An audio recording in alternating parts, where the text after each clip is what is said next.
So this is just a short concept bite about the technique of linear dichroism, which I'm always going to refer to from this point on as LD.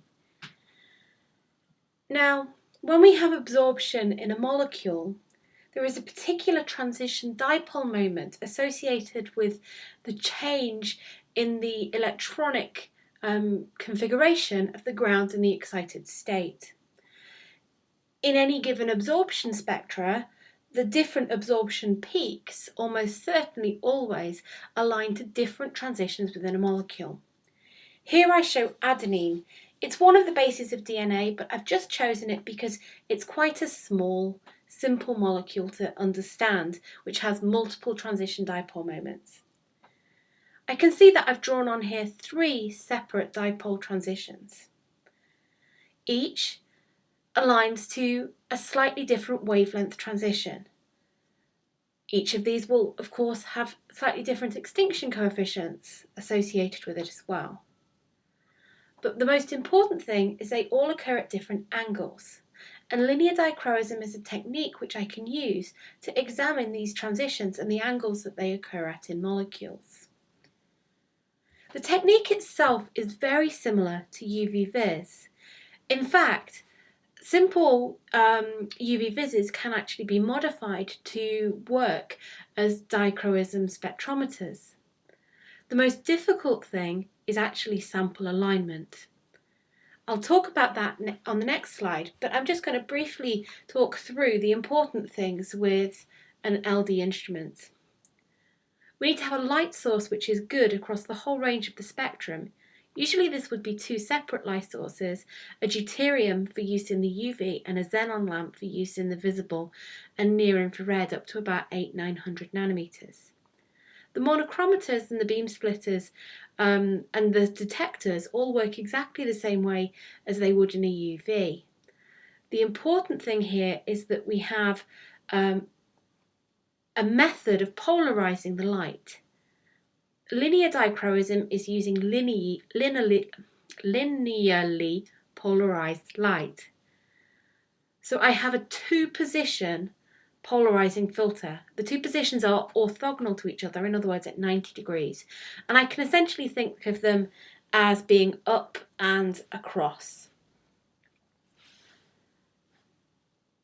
The other important thing about the linear dichroism method is I need to have a special type of sample container. The reason being is that in free solution, molecules are isotropic. In other words, these transition dipole moments that I'm trying to study will be aligned everywhere. And so I can't study accurately what's going on. There are 2 common methods for aligning samples in linear dichroism, and they're different depending upon the size of the molecule I'm looking at.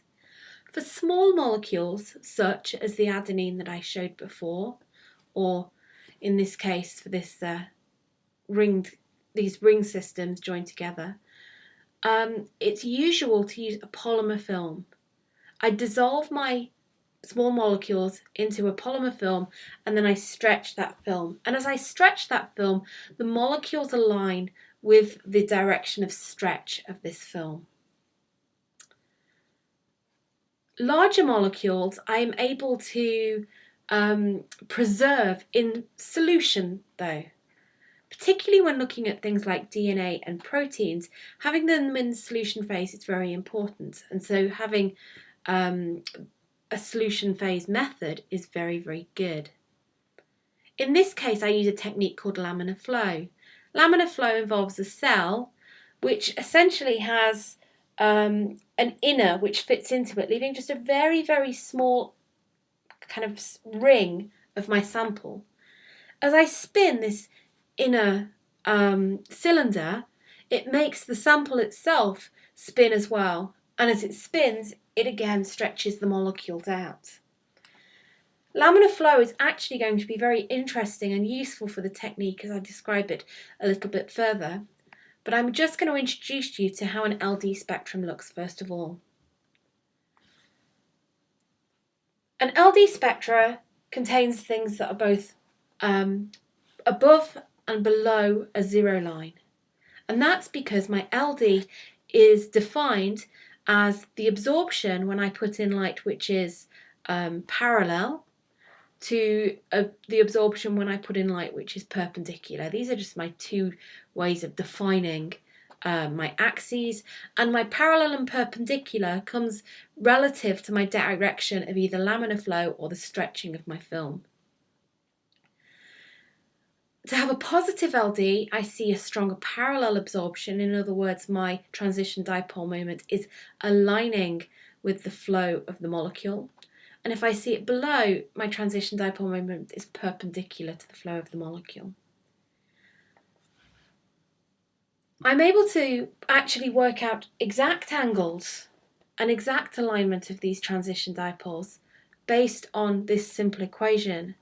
A iso is the isotropic absorption, and S is a factor for just basically saying how well my sample is aligned.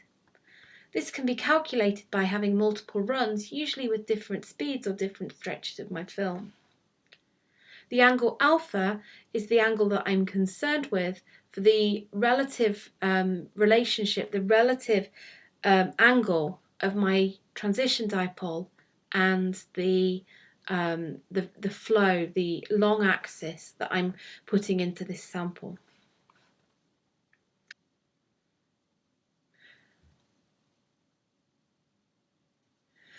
So a particularly useful part of linear dichroism spectroscopy is looking at small molecules binding to macromolecules like DNA and proteins. This is a particularly effective way of studying things like drug protein or drug DNA interactions.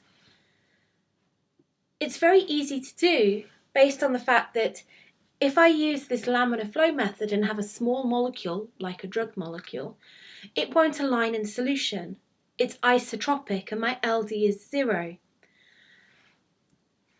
However, if I have a molecule which is affected by the laminar flow and my drug molecule then binds to that, it is then affected by the laminar flow as well. We call this induced linear dichroism.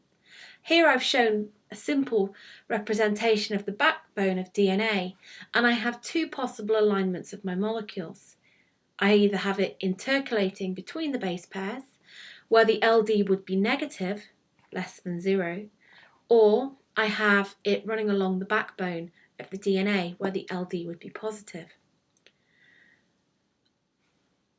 I can spot whether the LD is negative or positive very easily because it occurs at the same wavelengths as the absorption of the molecule, and most drug molecules have absorptions away from the absorption bands of DNA. Linear dichroism is a very simple technique, a very simple build upon our otherwise simple UV-Vis spectroscopy, but is massively powerful when looking at interactions of small molecules with macromolecules, particularly biomolecules. I hope this has been helpful. I'll be back with more.